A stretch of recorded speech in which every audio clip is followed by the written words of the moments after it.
7h12 sur Europe 1, la une de vos journaux ce jeudi 27 juillet, c'est votre revue de presse, Alexandre. La Méditerranée à feu et à cendres, avec cette photo terriblement parlante à la une de Libération, des murs de flammes qui dévorent les collines à l'arrière-plan d'une plage désertée, de la Grèce à l'Algérie, de l'Espagne à l'Italie. C'est tout le pourtour méditerranéen qui flambe, écrasé par des chaleurs records. Les victimes se comptent maintenant par dizaines. Les autorités peinent à faire face, écrit Libé, tout en réalisant que oui, le phénomène est appelé maintenant à se renouveler. Les feux arrivent en France, qui était jusqu'ici épargnée cet été. La désolation, c'est le titre de Corse ce matin, montrant ainsi les ravages des flammes à l'aplomb d'un village. 200 hectares ont brûlé. Des villages de Balagne, en Haute-Corse, ont été menacés. C'est donc la première grosse alerte de l'été, écrit Corse ce matin.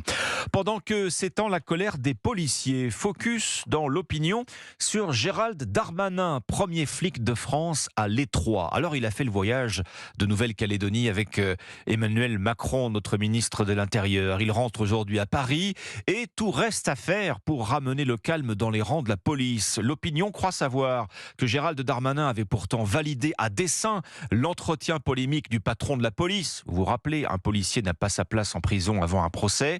Tout cela, c'était pour atténuer la colère sur le terrain. Il n'en est rien.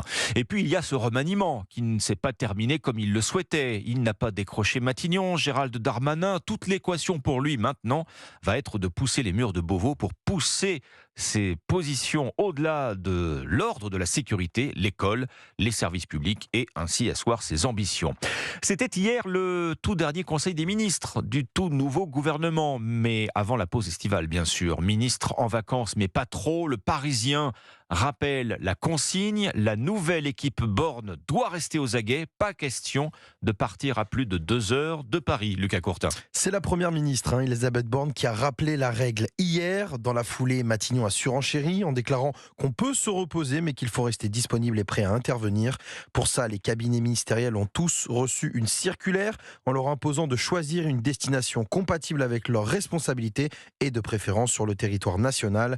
Alors certains ont préféré ne pas partir. C'est le cas de Prisca Thévenot, fraîchement nommé secrétaire d'État à la jeunesse, qui a décidé de rester sur le pont tout l'été pour travailler. D'autres ont fait le choix de quitter la capitale pour souffler un peu, tout en gardant des devoirs de vacances à faire, à l'image de Christophe Béchu, ministre de la Transition écologique et de la Cohésion des territoires, qui a fait savoir que même en congé, il recevrait quotidiennement un point de son équipe sur la sécheresse et les risques d'incendie. Même chose pour Gérald Darmanin, qui reste en première ligne dans les Bouches-du-Rhône pour garder un œil sur la colère des policiers qui ne faiblit pas et sur les potentiels départs de feux de forêt. Elisabeth Borne, quant à elle, partira à la fin de la semaine prochaine dans le Var rejoindre quelques amis. À la une du Parisien aujourd'hui en France également, l'histoire d'une trahison. C'est une enquête exclusive. On apprend qu'une PME française livrait des secrets industriels à la Russie. Tout cela jusqu'à ce qu'elle se fasse pincer par la DGSI, la sécurité intérieure. Cette PME sensible aurait vendu en toute illégalité, bien sûr, des technologies à usage militaire, non seulement à Moscou, mais aussi à Pékin. Le jeu africain de Poutine à la une du Figaro. Pour sortir de l'isolement, le président russe accueille à Saint-Pétersbourg un sommet Russie-Afrique pour tenter de maintenir son influence sur ce continent, malgré la guerre en Ukraine, malgré la fin de l'accord céréalier qui menace directement la sécurité alimentaire africaine. À lire également dans le Figaro l'explosion du trafic de médicaments en réseau et en milliards. Ce trafic est passé devant le trafic de stupéfiants. La lutte s'intensifie, mais pour l'instant, le problème, c'est que les peines de prison sont bien plus minces pour les trafiquants de médicaments que pour les trafiquants de drogue. Inquiétude de l'ordre des pharmaciens. Les mauvais usages de médicaments se répandent comme une traînée de poudre sur les réseaux sociaux, ainsi que les mauvaises recettes, dangereuses bien sûr pour la santé. Paris Match s'habille de rose, alors le rose bonbon, pour explorer le phénomène Barbie, car il semblerait bien que rien ne résiste à la Barbie mania. Plus de 340 millions de dollars de recettes en moins d'une semaine d'exploitation.